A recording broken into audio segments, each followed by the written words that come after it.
Are we good? Well, good morning, everyone.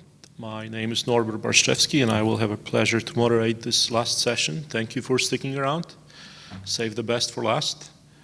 I've had the pleasure of working with Gene and his team for 25 years, I think. When I first came to this country, I landed in Tallahassee.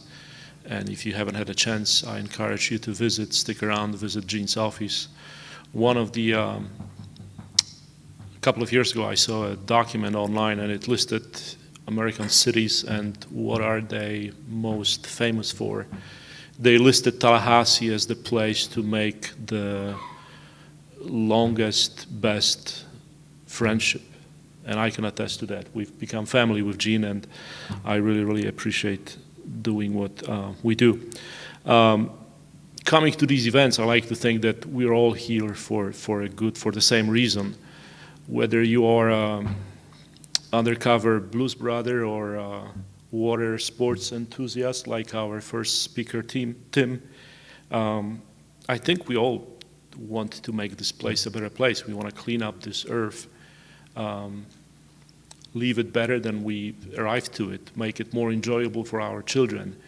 And if you don't have children, we have a guy here who has 10 kids, so if nothing else, we can help the gentleman out. Our first speaker, Tim Tiscornia, he is a CEO of Chomp. And Tim, we will give you a choice of talking to us about your wildest adventures, surfing, boating, or skiing, or you can educate us on optimizing energy sustainability with on-site anaerobic digestion. Tim, the choice is yours. Okay. How much time do you have? 20 minutes, 25. I'd love to talk about my enthusiasm for water sports. One of the reasons I came down here and was excited for is I love San Diego.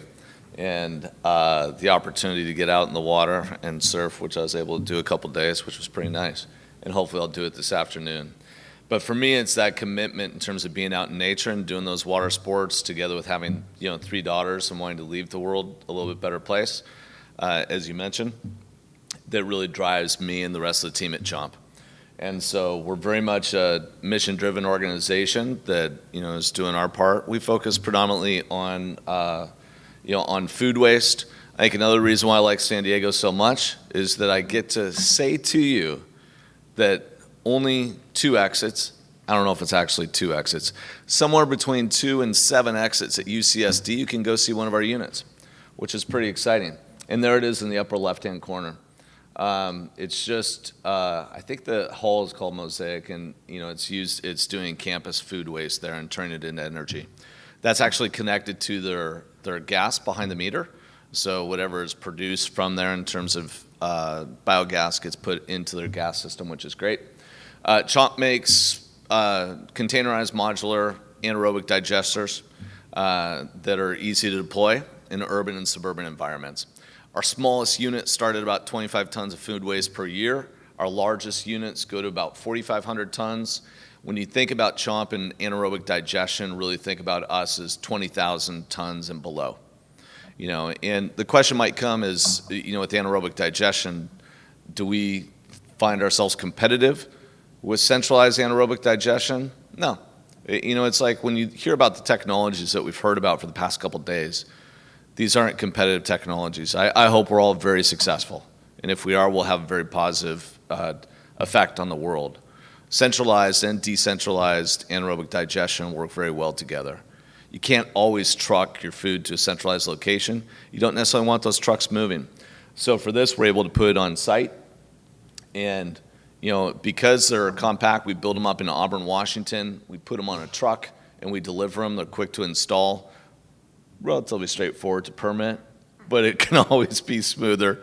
We have another unit that's up in Oxnard with UC Davis, and that unit is 925 tons per year. And I would talk about this slide, but I think you wouldn't be here if you didn't understand that. So when you look at our process, we talk a lot about circularity in terms of what we do, in terms of bringing food waste in, We tend to work, we love food processors, and I'll walk through a specific example with that. But we'll also work with college campuses, corporate campuses, with pre-consumer and post-consumer food waste. And the ideal scenario for us is that energy that we create gets used on site. And then the biofertilizer that's an outcome of that displaces synthetic fertilizers. In the example that I'll show you at the end of this, we'll show you about 35 farms that are using our biofertilizer in Vashon, Washington, seeing 20% higher growth rates, and that's all certified organic from the state of Washington for the last 2 years.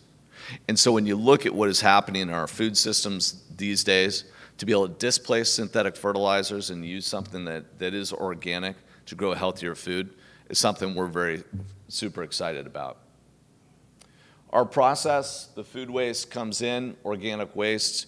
Our first step is we emulsify it, so we create a food smoothie, and from there we go ahead and put it into a dosing tank, and that gets fed into our digester. It's continuously fed, continuously harvested for the benefits that come out, and that's being the gas and the digestate. And we try to optimize it for what the customer wants. So if that's electricity, if that's gas, or if they want to do fueling of vehicles, we'll do that as well. And each one of those things have a different economic package that goes along with it in terms of the value of the carbon credits that you can get from it that help improve the ROI of the machine. And I think in one of the prior presenters, ultimately it all comes down to economics. These things, we do have some customers that have grants, and this typically happens in college campuses, and they want to integrate anaerobic digestion into their curriculum and really make a demonstrated, viewable commitment to their sustainability, and our AD units are great for that. For the other folks that are economically driven, if we don't show a positive ROI and a good payback period, it's not something they're going to move forward to. And while regulations have helped increase the awareness of food waste not going into landfills, until penalties start being put in place and having to be paid, it has to be driven from the organization to move forward. So food processors for us, colleges, universities, we actually like having conversations with recycling and hauling, mostly because we can enable organics management on site for them immediately, which increases a new revenue stream for them. And so we have several conversations going on right now that we're super excited about. Joe, I didn't think you were going to come because you asked tough questions. So no questions from you. Okay. So, and it was back in Todd's presentation where he was telling us how he could have 50 grandkids, that he pointed out something that was quite novel and unique, and it wasn't just how to get 50 grandkids, because that's damn impressive. It was the fact that organizations have to be at a point where they're ready to move forward and they're ready to make a commitment. I've been in a lot of sales calls, and you're pushing the string up the hill, in terms of just talking to them. They have to get to that point where they want to actually do the right thing with organic waste. There's a lot of other conditions in terms of what people want to look at. Our application really, we focus on food waste predominantly. We can do manure as well, but food has just a lot more energy in it. And in some cases, we're looking at mid-sized dairy to take manure combined with food waste. It brings a couple other challenges in terms of what you do with straw and sand and other things, but we have good approaches in terms of how to manage that. Our case study I'm going to walk you through here is Vashon. Vashon is just outside of Seattle. If you ever want to come up and visit me there, I'd love to see you. It's a nice ferry ride. This particular unit does 1,500 tons per year. It's connected to a tofu factory. And so byproduct when you make tofu is okara and whey. We accept that into this facility. This example, step one, the grinding station, is not this unit. This is what you'd see if you went up to UCSD. But the first step for our smaller units, the ones that we call them mini, that goes from 25 tons to 175 tons per year, is intermodal containers. And on the smaller side of that, 25 tons per year, you have something that looks like that on the left-hand side. And that's where the operator goes ahead and just hand sorts it. When you get to, and then it goes into the dosing tank. When you get to something like a food processor, that's all automated. So we just didn't have pictures of the auger arm coming out of the tofu factory to put it in here. But we go ahead, digest it, we store it, It doesn't always have to be a large gas bag. We try to optimize for the customer in terms of how many days of storage they want to have on hand. We do have some novel ways to compress this down into carbon-lined containers, and so we can go ahead and store that for a good amount of time. This bag here has about 3 days worth of gas stored in it.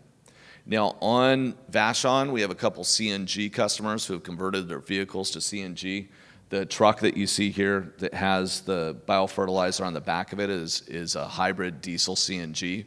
And so we fill it up at that plant, and then we deliver it around the island to, about 30 different farms. Most of them are using drip irrigation. And so the microns in terms of the biofertilizer coming out looks like a T, about 5% solid, but certainly can fit through drip lines.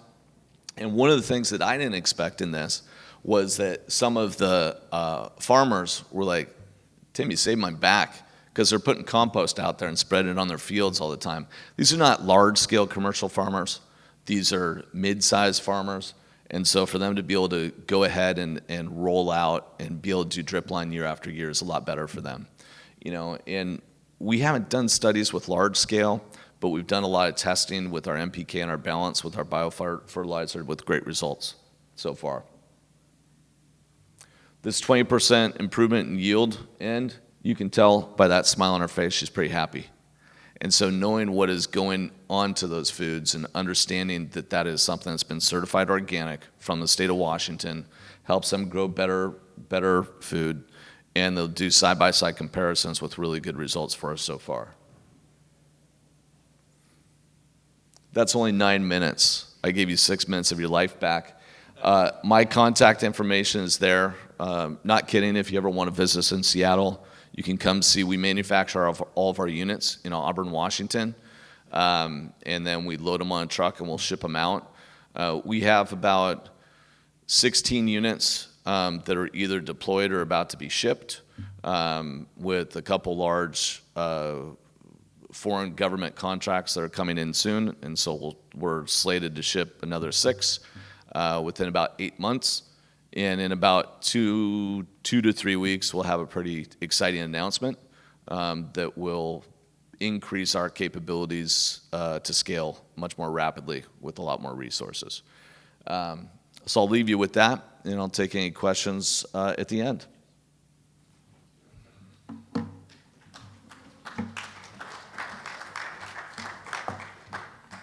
Thank you very much, Tim. Short and sweet. Yes, we will hold questions towards the end, traditionally, throughout the event. Also, we started early, so I know Gene may want to come and have some closing comments after we wrap up the session, but one way or the other, we will make sure you guys are out of here by 12 and travel or whatever is on your agenda for the rest of the day. Our next speaker, Julie Mitchell. Julie is a principal air quality scientist at Yorke Engineering. Julie is based in San Diego, but her work takes her all over California and also international. I just learned that she had a chance to spend some time in Africa. However, lately it's mostly Canada and Mexico.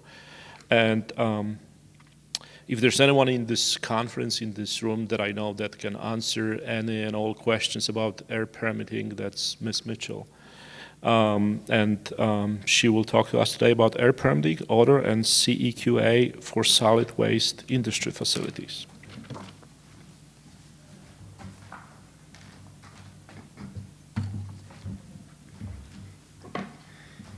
Good morning, thank you. Now that you've all come up with some great ideas for all these projects, you have to get them permitted somewhere. So here in California, we have the CEQA, it's California Environmental Quality Act. So that's more of a general, broad permitting that's done usually through the city, state, county, number of different agencies. And we also have air permitting, and a lot of times odors can be some of your struggles to get through in your permitting process. So we've, myself and my company, we've permitted many different types of waste to energy, to fuel, composting, et cetera, and a variety of industrial facilities. But we figured we'll stick on these ones. The waste to energy and the waste to fuel, have a lot of similar emission sources, and so those are fairly similar in their permitting challenges. So in California, you can get this done. I know you guys are all worried that California is really hard to permit. There are some challenges. There are 35 different air districts. Each one does things slightly differently. For CEQA, there are thousands of different CEQA lead agencies. So your lead agency for CEQA could be your city, could be the county. Here in San Diego, we have the port, we have the airport authority, we have water authority. You know, that's just in San Diego we're listing. So as you can see, that can vary quite a bit. CEQA, you analyze 18 different technical areas, so it's not just air quality, it's also hazardous waste. You're looking at energy efficiency, greenhouse gases, noise, biology, cultural resources, so that's like archaeological, if there's any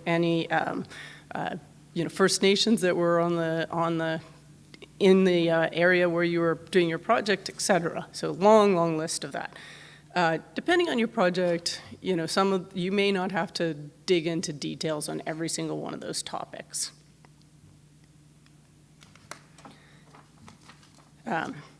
One of the things with the CEQA and the air permitting is that you want to make sure that you're looking at consistency between your CEQA analysis and your air permitting analysis. So starting at the beginning of your project with a good design, not changing it as you go through, get at least far enough into your design so that you can get through this process with the similar project, not changing radically. CEQA is an interesting one because it depends on the kind of evaluation you need to look at. There's a simple one such as mitigated negative declaration, which just means you have some simple potential issues that can be mitigated with design features. That usually takes 3 to 6 months, but if you have maybe public concern about the project or some more significant impacts, you'd have to go to an EIR, which is an environmental impact report, and those can take anywhere from 6 to 12 months, and public outreach is really critical in those aspects. So to make sure your project gets permitted well and goes through the processing smoothly, you want to look at really defining your project well. What is the feedstock? If you've got biosolids and green waste, you got food waste, what's the percentage of each? What's the max throughput, et cetera? Make sure you have enough information in there. On the air quality evaluation, you want to make sure that you've got your equipment that could have emissions, your control devices, your abatement, such as like enclosures for processing the materials, so that it can work on minimizing odors and minimizing emissions also. Your air permitting package. So now that you've defined your project and your equipment, you're going to need to do emission quantification.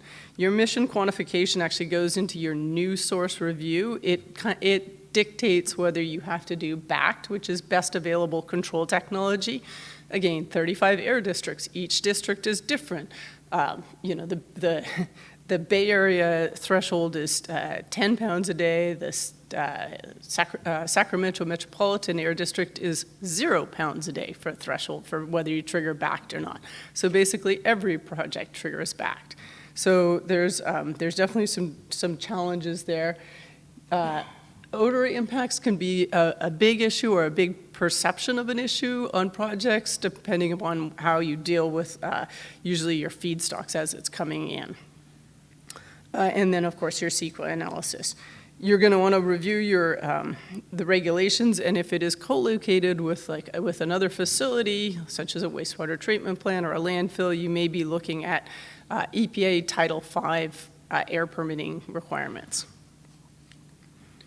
So as we said, you get back to air pollutant impact. So one of your more critical ones is to be able to quantify your emissions from your sources.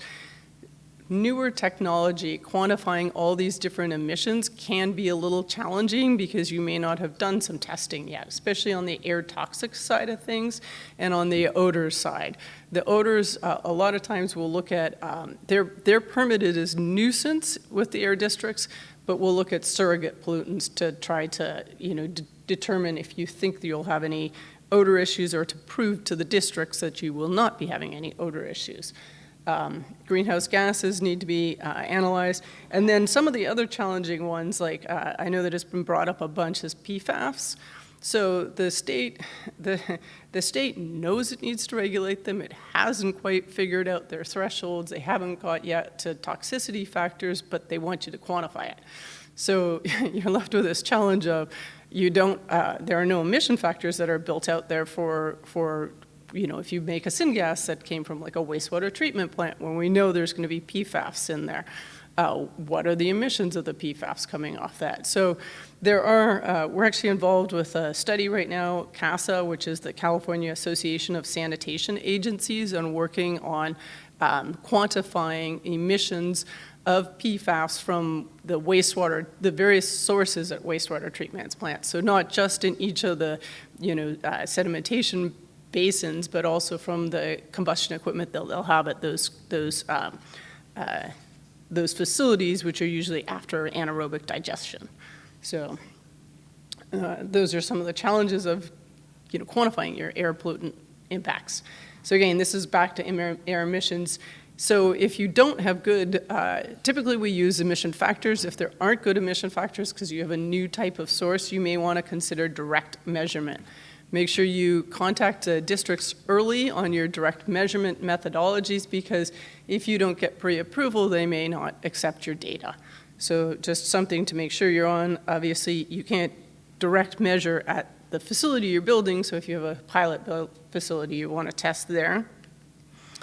The air toxics and odor considerations. So on an air toxic side of thing, we look at it primarily from a health risk to your neighbors. So siting is really important. This is same for odors.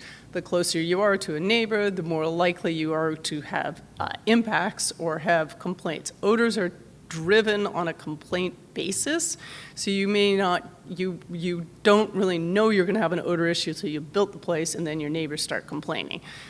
If you do build in mitigation factors or abatement measures, such as in building reception of the waste material or enclosed systems, that certainly will minimize the impacts with regards to odors. With regards to the health risks, some of the things that you can do, diesel particulate matter actually has very high toxicity.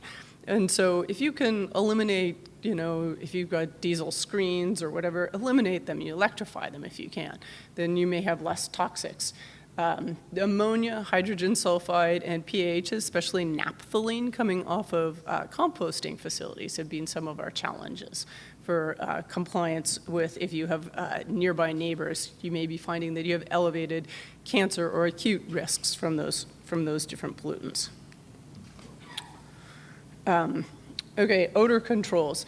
So you may want to get ahead. Some of your odor controls will also be a VOC control, and they may be considered BACT or T-BACT, which is toxics best available control technologies.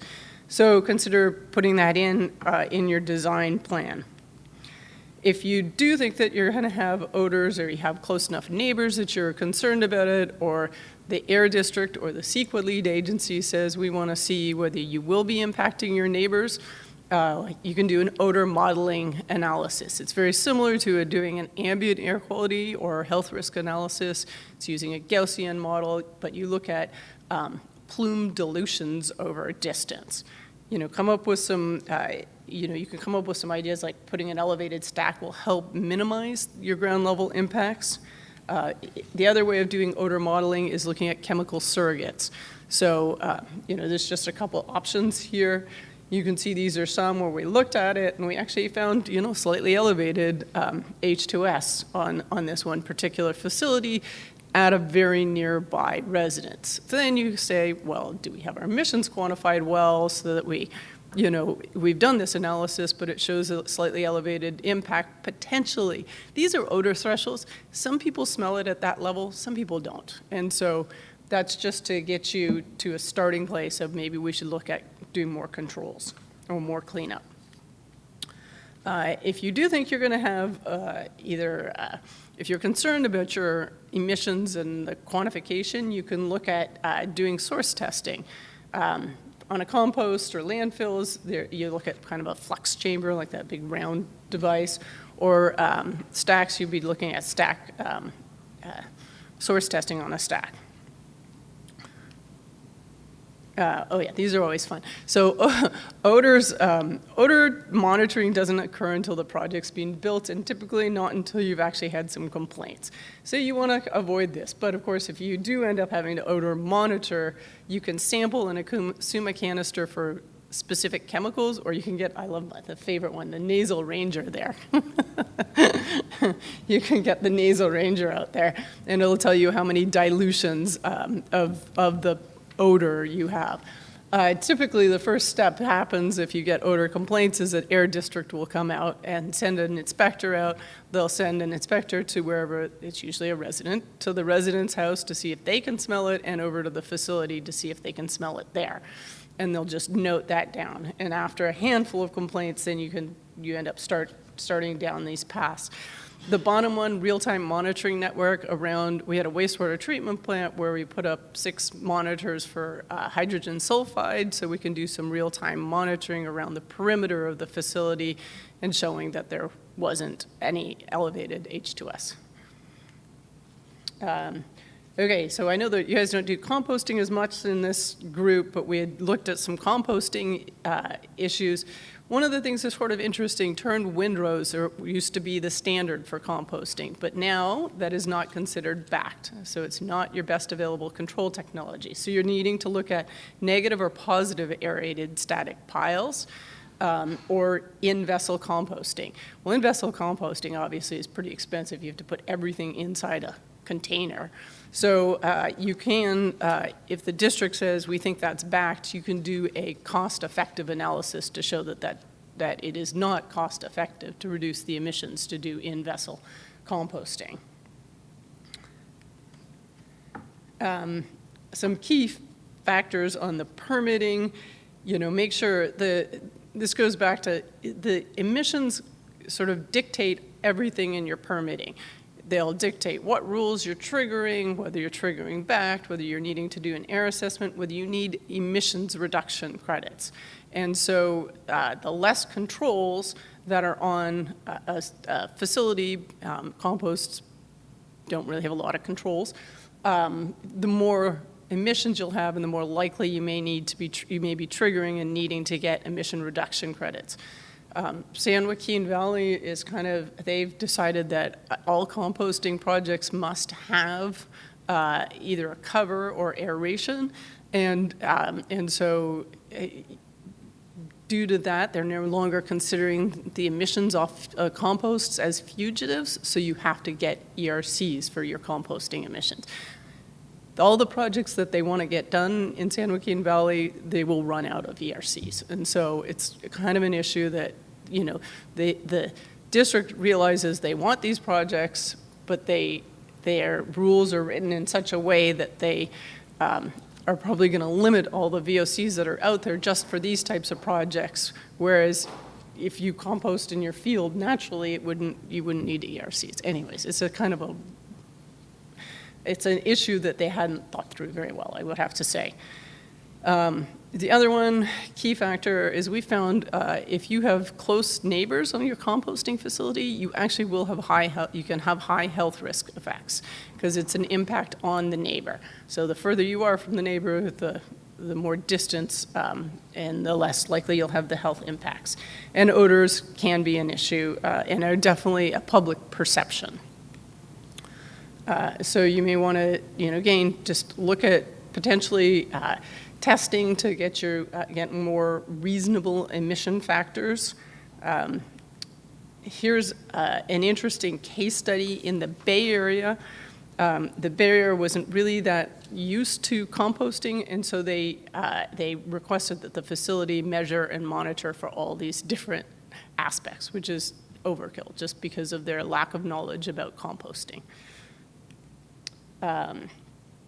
So like anything, plan ahead, check on your proximity to your neighbors, odor potentials, and try to minimize your emissions so you won't have to worry about ERCs. That's probably the key on composting. Waste to energy projects, more of the facilities that you guys are looking at. There's sort of a lot of things to consider. The one thing is that most of the emission sources are usually well controlled, but the emission factors for your waste to energy projects are not so well developed. And so emission factors vary based on your feedstock, based on the conversion technology, and based on the energy, how the energy is being produced. And so there's a lot of variability in that, and that's probably the key challenge on the waste to energy projects. We've permitted in San Joaquin Valley a small project, 3 little, they're trailer size waste to energy projects. They have little gasifiers in there. They can actually be towed by a pickup truck. They're pretty cool that way. They had a thermal oxidizer that they were using for startup and emergencies, and honestly, the thermal oxidizer and the emissions off of that was what was giving the air district the most grief, because they just said, well, we're going to consider this as if you're just burning anything. And the district made it, fortunately these are really small, so even using these ridiculously conservative emission factors were fine to get the thing through and permitted, but it was not helpful for the facility because they want to scale up to 8 or 12 so that they will now have this high toxics profile as they get bigger and bigger when it's not a realistic profile. And so they had taken, they were using like pistachios and shells and other agricultural waste coming in, and they had taken a profile for one waste and another waste and said, we're going to put it all together and say that's what your profile is. So it was, had too high of an emission factor, so ultimately they needed to source test to determine the toxics that are coming off of it was the RTO that they cared about. Another one, an anaerobic digester, digestion to electricity at a wastewater treatment plant. They had the sludge and waste food. So it was about 1/3 food waste and 2/3 sludge. And that one, the district required SCR, oxidation catalyst, ammonia slip catalyst, and SEMS on the engines. So quite a bit of they created quite a bit of emission controls and quite a bit of monitoring equipment. Low NOx for the flare, biogas treatment, odor mitigation, all the feedstock handling had to be inside. The district on this one, again, they assumed fairly high emission factors.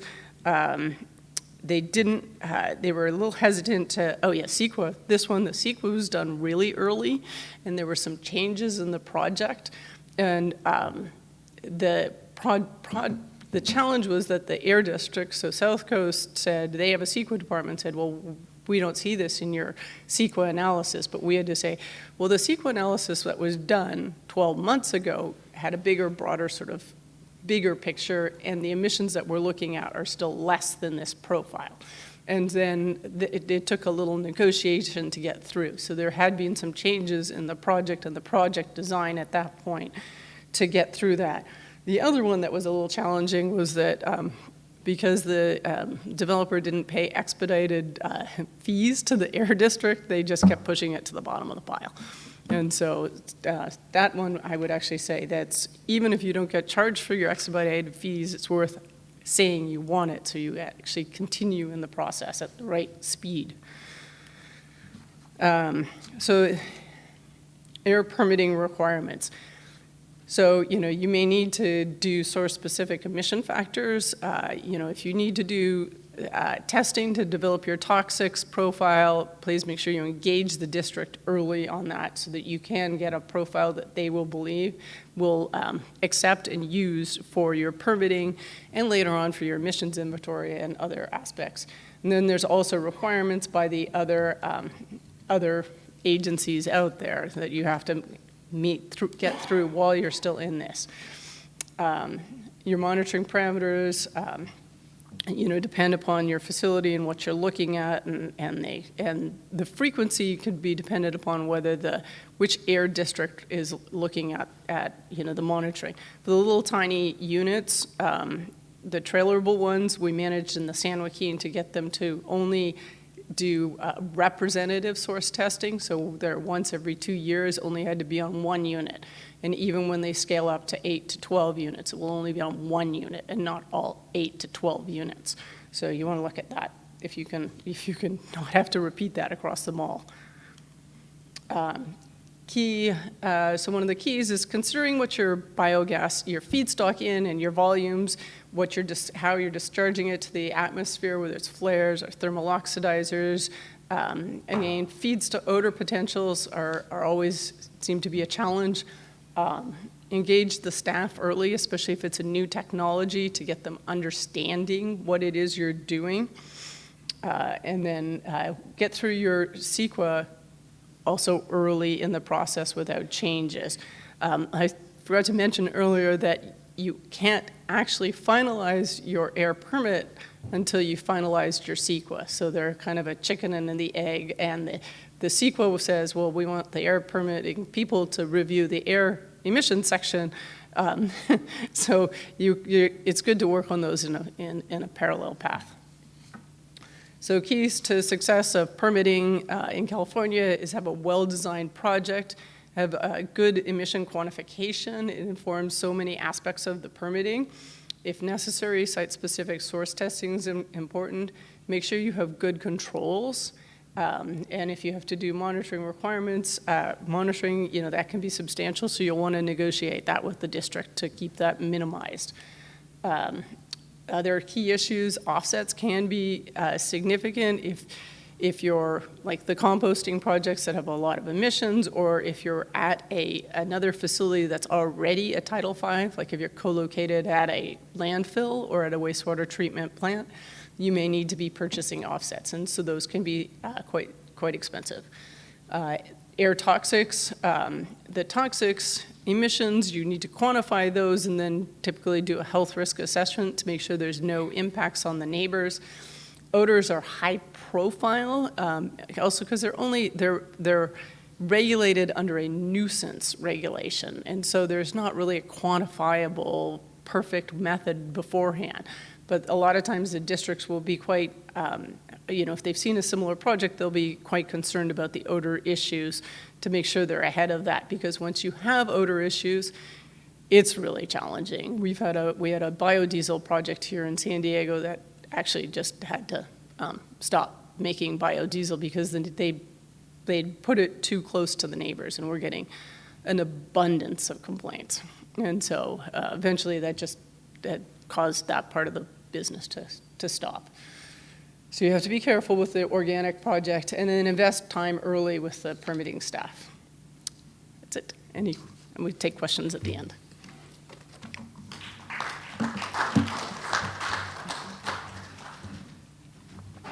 Thank you, Julie. Great content as always, and thank you for sharing your wealth of expertise with us. Much appreciated. We are doing exceptionally well with time, so before I introduce our next speaker, I want to take a couple of minutes to second what Gene said yesterday.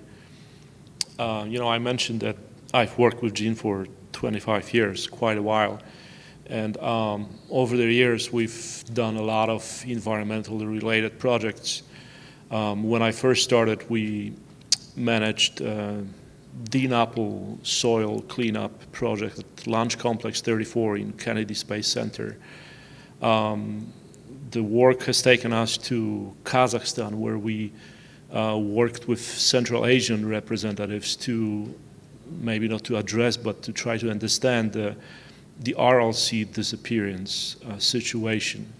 We didn't fix it, but we did publish a book. I like to think that we did. We contributed a little bit at least to the understanding. In recent years, Gene and we've been doing agriculture plastics project in Florida. The reason I mentioned this is not to impress you. You guys do much more significant and larger projects. But over the years working with Gene, and I'm just a little helper, Gene is the brain, as you guys know, we've come to understand what is our contribution to making this world a better place. It's this, the conferences. We tried different things, but we ended up understanding that maybe we're not the best, but we're pretty decent at putting these meetings together. We got it down. We know how to do it. At least we like to think. You guys will be the judges. But with all that being said, this doesn't just happen. Gene is the brain, we help him, but at the end of the day, it's you guys. So we ask you to, next time you talk to your colleagues, your friends, mention the event. You hear about somebody who has $10,000 at the end of the budget year to sponsor something, we'll gladly take the money. We'll put you up on the board. So it's a group effort, it's an industry effort, and again, we ask everyone to just help us. We would love to continue to do it, we will do it, and we appreciate everyone's help. So thank you, and I know Gene will come to talk to you again. Our last speaker, next speaker, is Mr. Joseph Curro. He's a principal at CDM Smith, and Joseph has an interesting take on reducing landfill leachate with through the process of evaporation. It is a significant problem, and with the latest regulations and discoveries and better understanding of PFAS, it's just going to get more, interesting and more important to address these projects. But his take is with the use of wood landfill debris that's already at the landfill. So, Joseph, the floor is yours.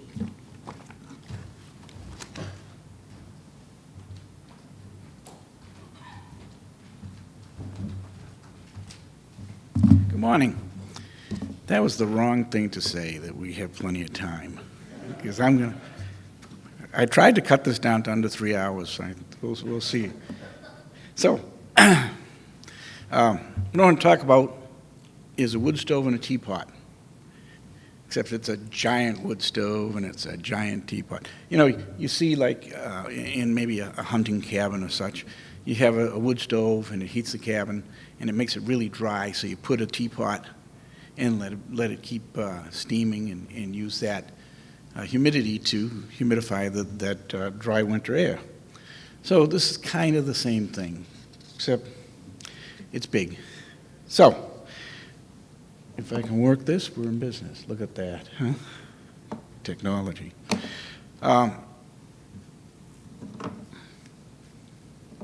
My notes said go to the next slide. So, what are the issues here? We have two issues, and they both happen at the same place, which is good. Many landfills accept, or most landfills accept, what I call tree waste, and that is the distinction from leaves and weeds. So the kind of technical terms, leaves and weeds and tree waste. So the weeds and leaves are kind of hard to deal with, but we can. The yard waste, you get a lot of branches and tree stumps and logs, all kinds of good stuff. And then other wood waste that a landfill gets would be C&D waste. So a lot of the landfills nowadays are separating and sorting C&D, and a major component of that is wood, but you can also get some cardboard and some plastics that will also work. And then what I call clean wood waste, pallets. I'm not sure how it is in the West Coast, but we have pallets. We have pallets. They're always a challenge. So, and then, okay, now we have the wood waste. We've got a bunch of BTUs all stacked up, waiting for a home. And then we have leachate. Now, someone asked me one time, what's in leachate? And I said, yes. What's not in leachate? So, generally, it's generated on site at the landfill. It needs to be dealt with. It's removed from the landfill, collected and stored on site until it goes somewhere. Sometimes it goes to nice legal facilities and it's disposed of, and other times it disappears in the night. I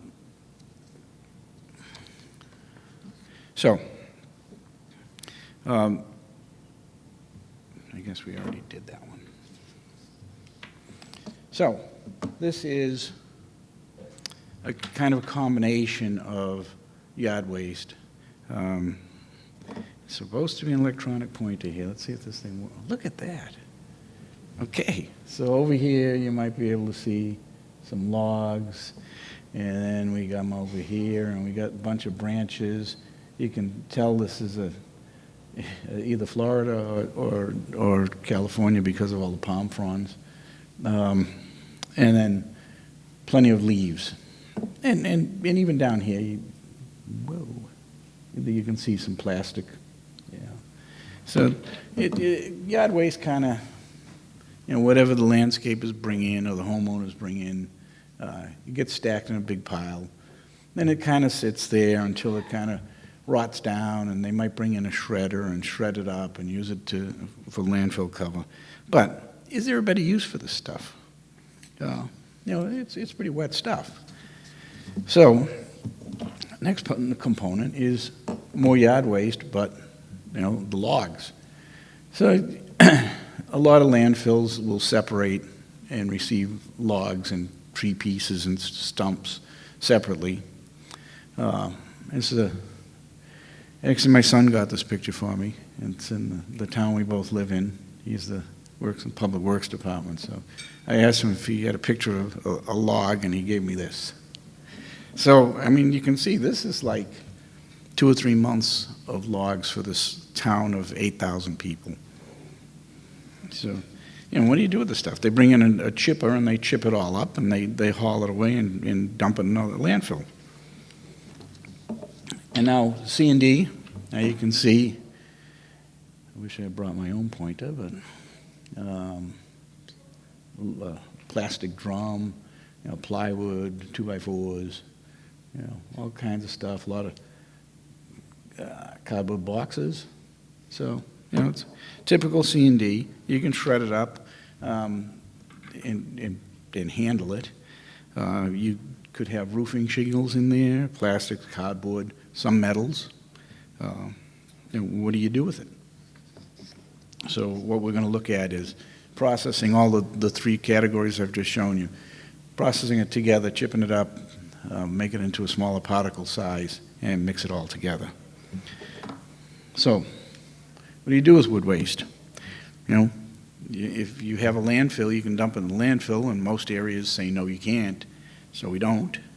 You can shred it, use it for cover material, and your cover material ends up to be 3 or 4 feet deep, and you've taken up valuable landfill space where you could have put trash that you're getting paid for. So, then open burning. A lot of states that's still approved. In Florida, you can burn land clearing waste. You just bulldoze it up into a pile, wait until the weather conditions are just right, throw some diesel fuel on it, and light a match, and let it rip. I hate that. I work in Florida a lot. I've got a condo down there, and you can tell when the weather's just right because it's nice, the temperature's just right, and you can smell smoke. So then the next is the air curtain combustor. Is about all I can say for that. And then controlled combustion, basically incineration. So here we have a typical landfill. This one is in Florida. You can see the sides. Oops, that's the wrong button.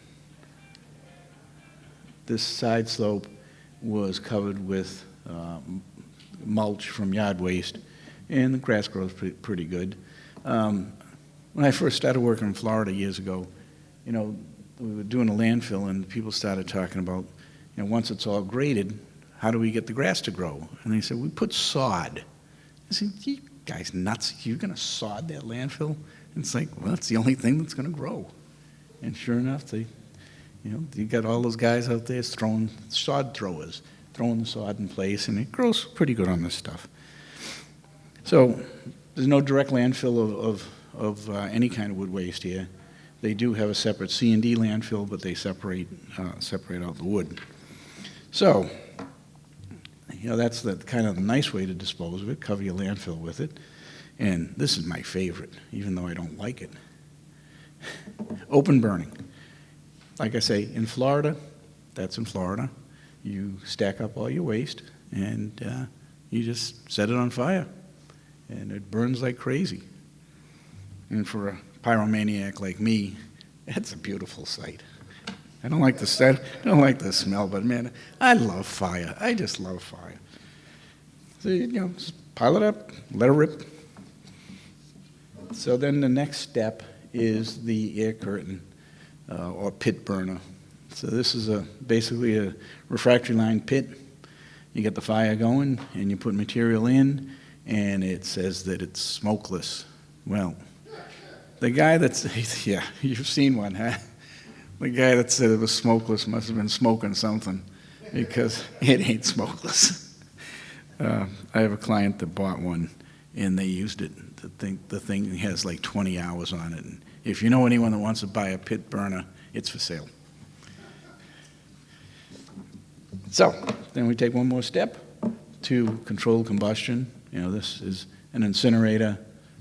One of the ways of doing it, but it's the best picture I could find. Waste, come on. There we go. Waste comes in this end, burns in the chamber below, and you may have a secondary. Come on. This new technology stuff, I tell you. There's no fire in this, so I can't figure it out. So anyhow, waste in, the heat out the top, and the residue out the back side. So, this kind of combustion, you can produce a nice ash that you can sell, and, it takes care of the wood waste, but you just throw the heat up into the atmosphere. So, you go circling back and hopefully towards the end. Then what do you do with the wood waste? You put in a landfill, uses valuable space. A landfill is just a big piece of air that you put trash into, and the more trash you can squish into that air, the more money you make. Then you cover it up and leave it for future generations, but we won't mention that part. Many areas, landfilling is banned. You can shred it, use it for cover, and like we just saw on that last slide, the energy content is wasted. So, now, moving along, the other side of the landfill, we have the leachate. Now, leachate kind of looks like coffee, not very tasty. I have tasted it, unfortunately, when a pipe kind of exploded, and I got the leachate bath, and I learned that leachate is great for eating up your cotton clothing.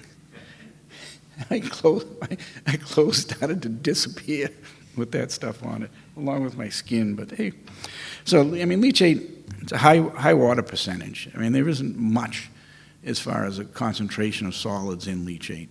It has that ugly color, but there isn't much there. Very limited way you can get rid of it. You just don't dump it on the side of the road. And we'll get into some of the disposal methods. You need to store it on site. You can't leave it in the ground. You have to pull it out because it puts pressure on the bottom liner of the landfill and could cause a leak.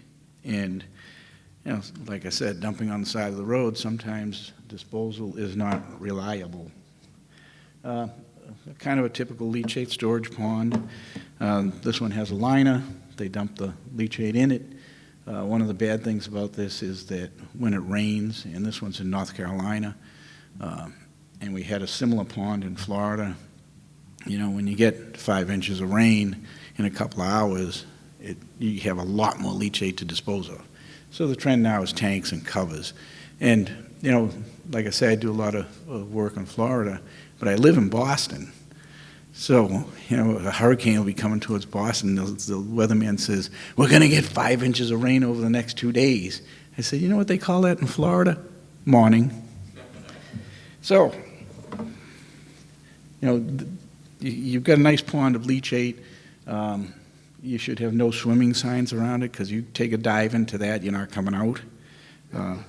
It does stink, for a whole bunch of reasons. That's not the way to do it.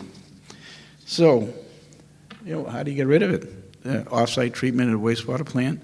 One site we did that, They were supposed to pump like 40,000 gallons a day, and their flow meter was broken for a few years, and they were pumping like 50, 60, 100,000 gallons, till the wastewater plant says, why did a lot of bugs die? Why did the plant just die? And it's like, I don't know. We're just sending you what you told us we could send. And, one of the new ways, deep well injection, which in my mind, the jury's still out on that one. You drill a well 5,000 feet deep, and you pump it down below the aquifer. I mean, is it going to stay there? Where does this stuff end up? We're not talking about what happens to it this week or next week. We're talking about what happens to it this century or next century. The thing I want to get into is evaporation. We've been pretty successful with that. We actually have a unit in Jacksonville, Florida, that just passed its final emission test last week. So it's online. It takes in 45,000 gallons of leachate a day and puts out just under 4,000 gallons of sludge. So it's well over 40,000 gallons of evaporation.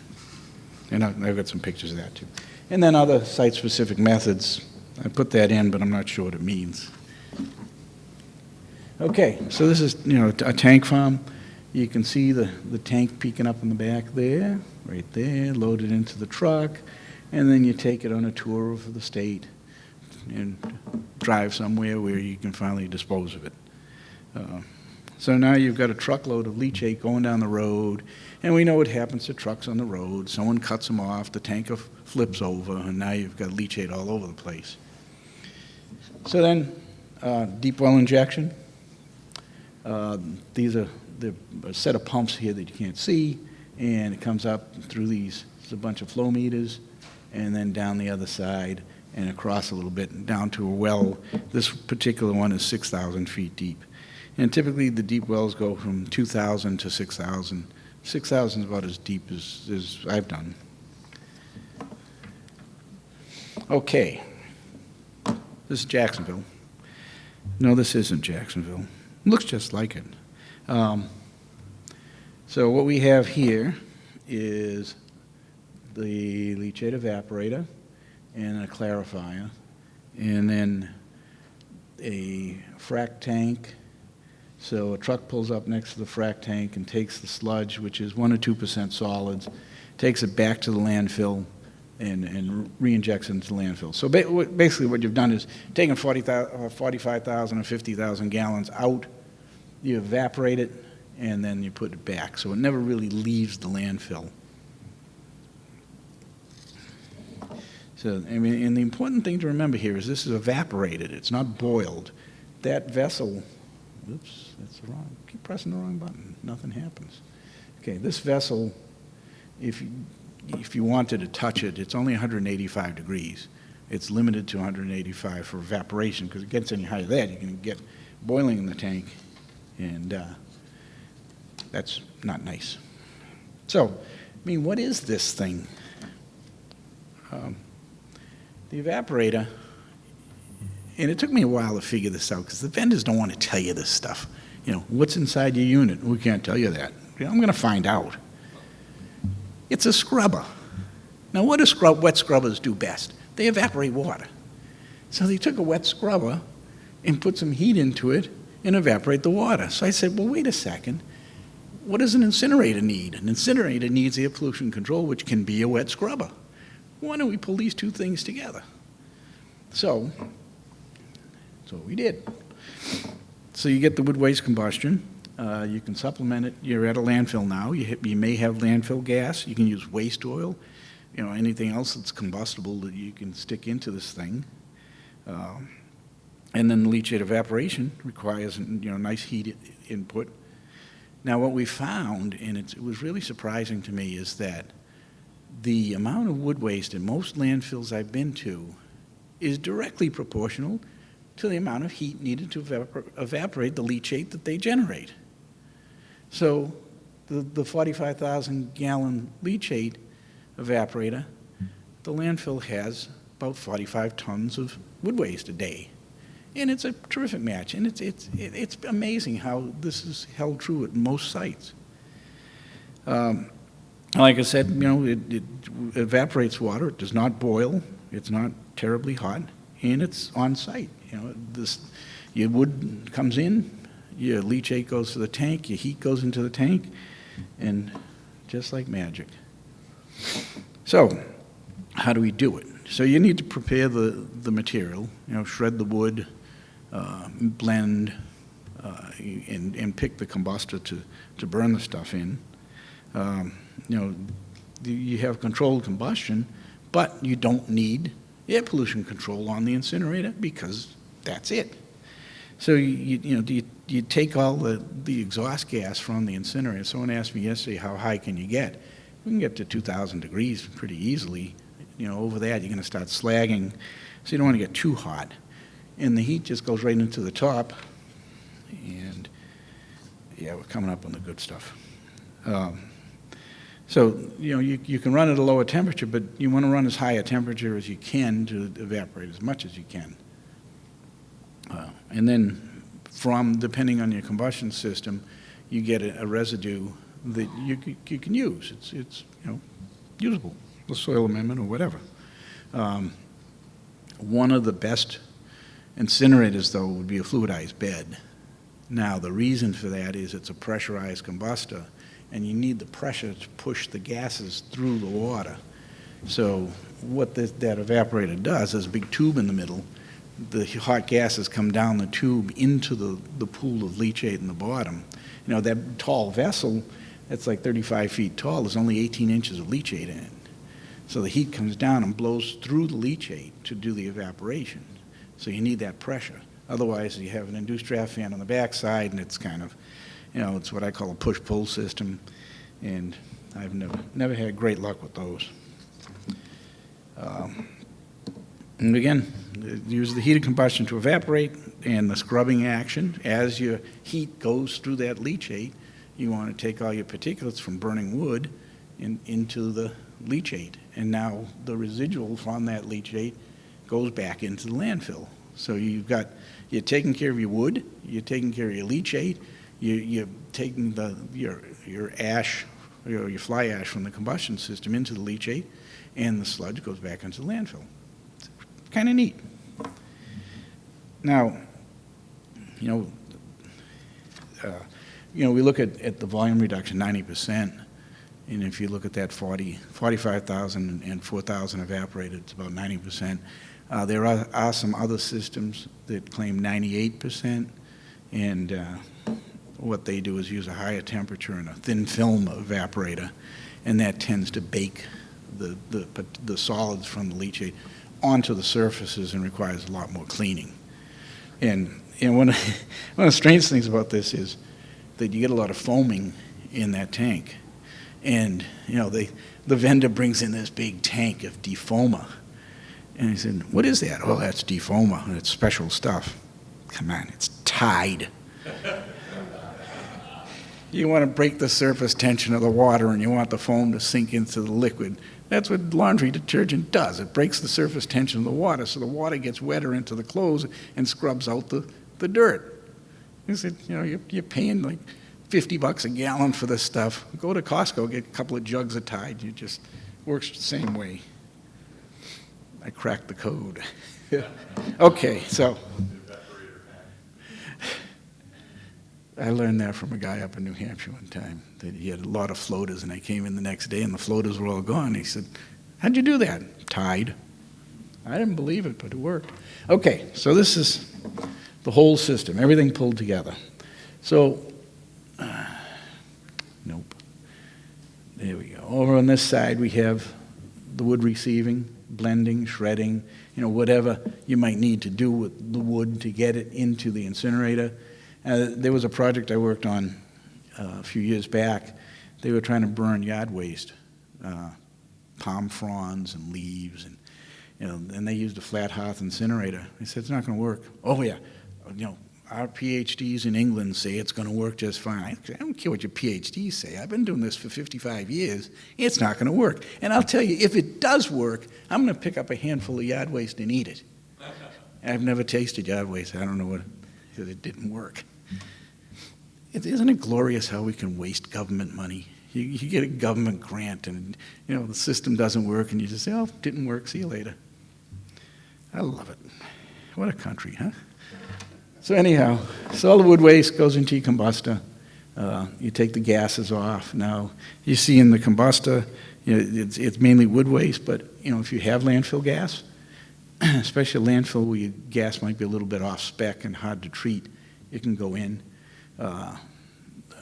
Any other fuels, waste oil, there's all kinds of good stuff. Natural gas you could use. And then you take your heat over into the evaporator. Like I said, that tube actually comes down into the pool of leachate and bubbles up and evaporates. And then the evaporated leachate, if you notice that the picture of the evaporator, it had 3 stacks. They just open, so the evaporated water just comes out the top. Then you have your blowdown that goes to the clarifier. That's thickened a bit, and some of the water goes back into the evaporator, and then you just truck it back up onto the landfill. Now, this particular one was the one I mentioned in Jacksonville. Because there's a coal-fired power plant in the Big Bend section of Florida, they had to do particular control on this one. So that's why they had the Venturi scrubber and the induced draft fan. And that was just a nuisance. But, as the previous speaker said, all you have to do is permit it, right? So, now that we've seen all this mess, so you look at leachate evaporation system. They range commercially available sizes right now of 5 to 50,000 gallons a day. You build it in modules. The one in Jacksonville is the first one. We're going to build 3 more right next to it. Wood waste combustion. A 50,000 gallon evaporator will take 50 tons a day of wood waste. And this site is evaporating 50,000 gallons, and they have about 600 tons a day of wood waste. So we got plenty of wood. In the proportion I mentioned, 45,000 gallons of leachate in, 5,000 gallons of concentrate out, back into the landfill. And basically, 1 ton of wood waste evaporates 1,000 gallons of leachate. You got both, you can do it together, and it's a lot of fun. So, we have one more. I told you I'd take up all the time. Now your wood waste volume, you don't need a lot of storage area now to store piles and piles of wood waste because you're processing it through the system. The leachate volume reduction, you don't need a lot of tankage to hold leachate. We started up Jacksonville, and we said, well, we're going to start up tomorrow, and this thing's going to start eating leachate, 50,000 gallons a day or 45,000 gallons a day. Don't worry, we got 6 tanks full. They trucked it all out that night. They started in the morning, there's nothing left. It's like, we told you, we're going to suck down everything you can produce. Well, we just wanted to make sure we didn't lose our trucking contract. And basically, they didn't have any trust in us. In a pretty standard combustion system, you get a usable residual. That's in Florida, it's in high demand for that kind of stuff as a soil amendment. You manage your wood waste and leachate on site. Nothing leaves the site. Even though, after evaporation, it goes back into the landfill. Nothing leaves the site. And you control your own destiny. So with that, I think I've taken my 3 hours, and I am done. It's always nice when it's the last speaker of the last day, isn't it?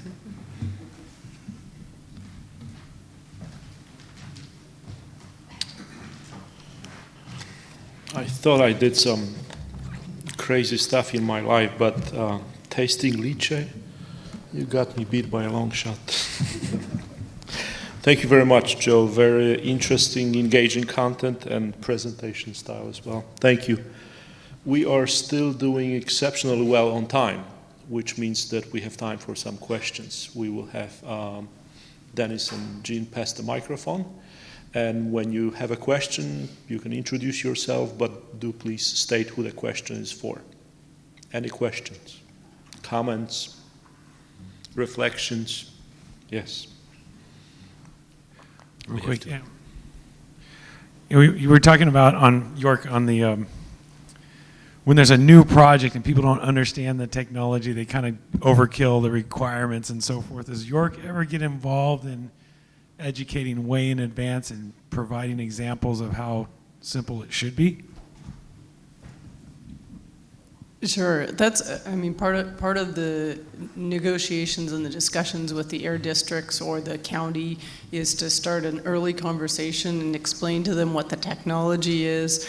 It is usually helpful if there's a pilot or some, if you've got videos or photos or something that shows the equipment.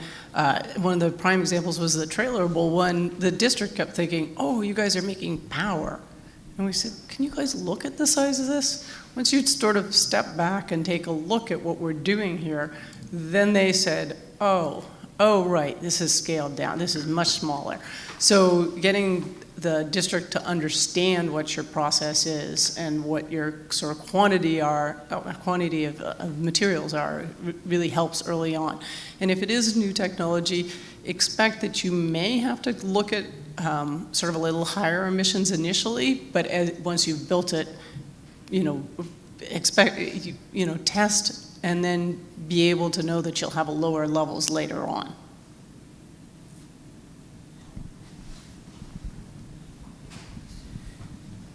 Also for Julie, my former job, I was with Republic Services and I ran a landfill out of Fort Wayne, and we would get frequent complaints from our neighbors, odor, noise, whatever, but those neighbors moved in after the landfill was built and permitted. So is there any exceptions or special cases when that's the case and the neighbor's complaining about something, but it's already been permitted and they moved in after the fact?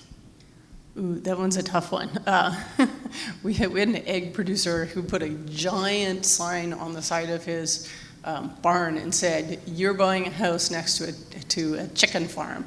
Do you understand what you're getting into?" So unfortunately, no, the regulations are the same on the air district side. It's a nuisance if you get a certain number of complaints a month.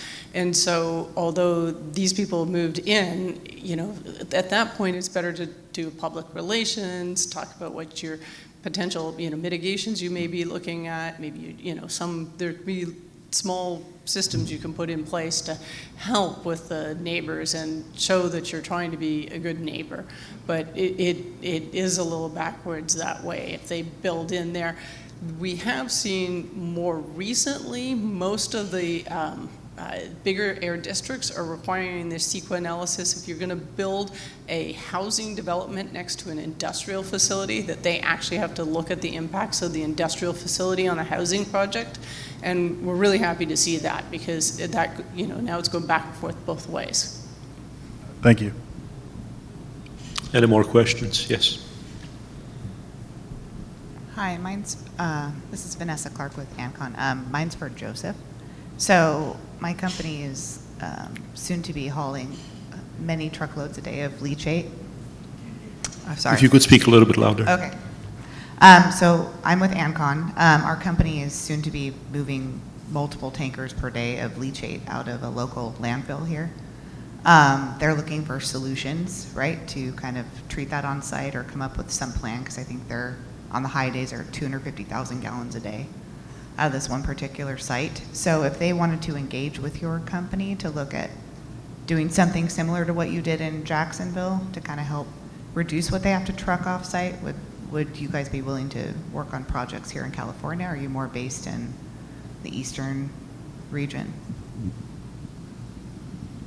It's on. Okay, is that working? We're an international firm, so we're everywhere. That's the good news. The bad news is we don't do this, we design this. Mm-hmm. But now to get back to the good news, there are vendors we deal with that do have portable units. There's one from Canada, and there is one from Massachusetts that they do have trailer-mounted units. Actually, Jacksonville was behind schedule, and anyhow, it was behind schedule. And they brought in the unit from Canada, and that particular module was their smaller one, was doing 30,000 gallons a day, and they have a 40 and a 50. And it comes in, sets up within like 2 days, and you're perking. So if we wanted to kind of, you guys could help design essentially with help of these manufacturers. Oh, yeah. Okay, Now, perfect. where are you located? Well, Oh, I'm the in, prod- here in Chula Vista, but our client is in the LA area. Okay. Yeah. Yeah, I mean, we have, my boss is in Rancho Cucamonga, wherever that is. Oh, that's and- not far, yeah. Okay. I mean, is that the real name of a town? It is. But, yeah, we have quite a few offices here in Florida. Thank you. I mean, I'm sorry, California. Any more I don't know what questions? state I'm in. Any more questions? Before I pass the mic to Jean, let's give another round of applause to our exceptional panel of speakers, and thank you very much for attending. All right, and to wrap it up, just a reminder, I'll get everybody the proceedings. It's going to be next week. I got another show right after this. So it'll be next week. I'll get everybody the proceedings, the recordings. Thank you, virtual attendees. And everybody have a safe trip home. Thank you.